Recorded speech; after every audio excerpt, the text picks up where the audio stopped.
On nous le rabâche dans tous les médias, cela fait l'unanimité du gouvernement au MEDEF, en passant par l'UMP et le FN. La France et ses entreprises ont un problème de compétitivité parce que le travail coûterait trop cher.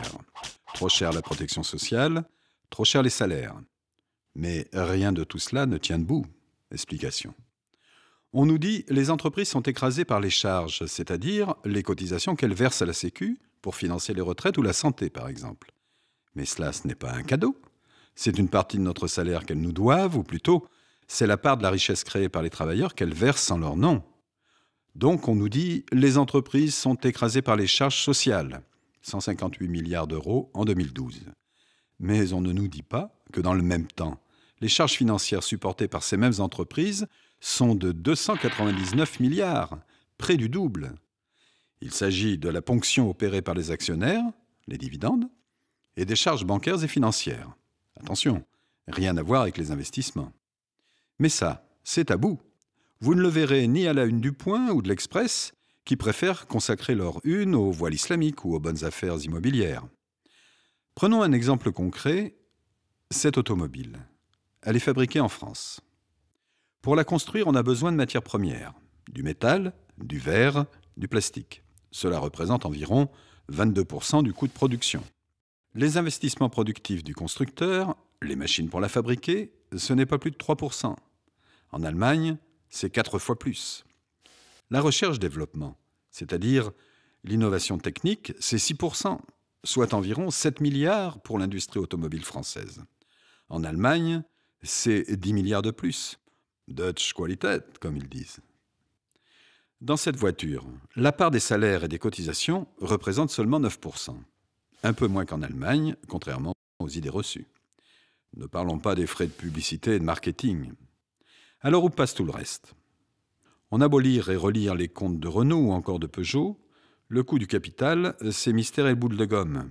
Une opacité qui sert aux constructeurs à masquer leurs opérations financières, engranger des réserves de liquidité, 11 milliards pour Renault cette année, qui vont lui servir entre autres à financer des opérations spéculatives, racheter des actions de sa propre entreprise, pour faire gonfler les cours en bourse et faire plaisir aux actionnaires.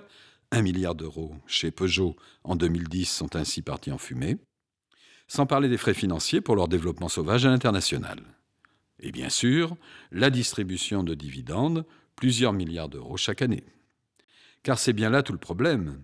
En France, les entreprises redistribuent plus de 50% de leurs bénéfices aux actionnaires. Autant d'argent qui ne financera ni la recherche, ni l'appareil productif. Voilà pourquoi c'est bel et bien le capital qui plombe notre économie. C'est sur lui qu'il faut économiser. Et ce ne sont pas les solutions qui manquent.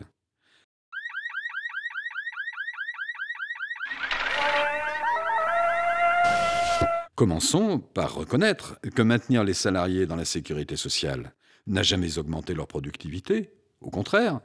C'est pourquoi les communistes et le Front de gauche proposent la mise en œuvre d'une véritable sécurité sociale de l'emploi et de la formation. Même chose pour la protection sociale, les retraites, la santé. Au lieu de rogner sur les dépenses, il faut répondre aux besoins. Ensuite, il faut investir massivement dans l'éducation et la recherche, favoriser par le crédit et l'impôt les entreprises écologiquement, socialement performantes, celles qui créent de l'emploi. Voilà ce qu'aurait dû faire le gouvernement au lieu de distribuer sans contrepartie 20 milliards d'euros d'argent public aux entreprises. Pour réussir un tel changement, pour peser sur le comportement des entreprises, il n'y a pas 36 solutions. Il faut donner du pouvoir aux salariés dans l'entreprise, ils connaissent leur boîte, leur boulot, il n'y a aucun risque qu'ils décident de déménager leur usine sans crier gare. Donner du pouvoir aux salariés dans la gestion des entreprises, c'est se donner des garanties pour que la richesse créée soit bien investie dans l'appareil productif et qu'elle soit partagée dans la justice. Alors, arrêtons les faux débats.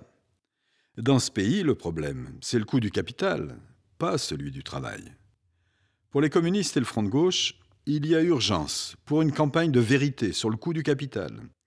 Nous appelons à un grand débat pluraliste, à la télévision et partout en France, pour ouvrir les livres de comptes, dénoncer les mensonges et construire l'alternative pour une efficacité au service de tous.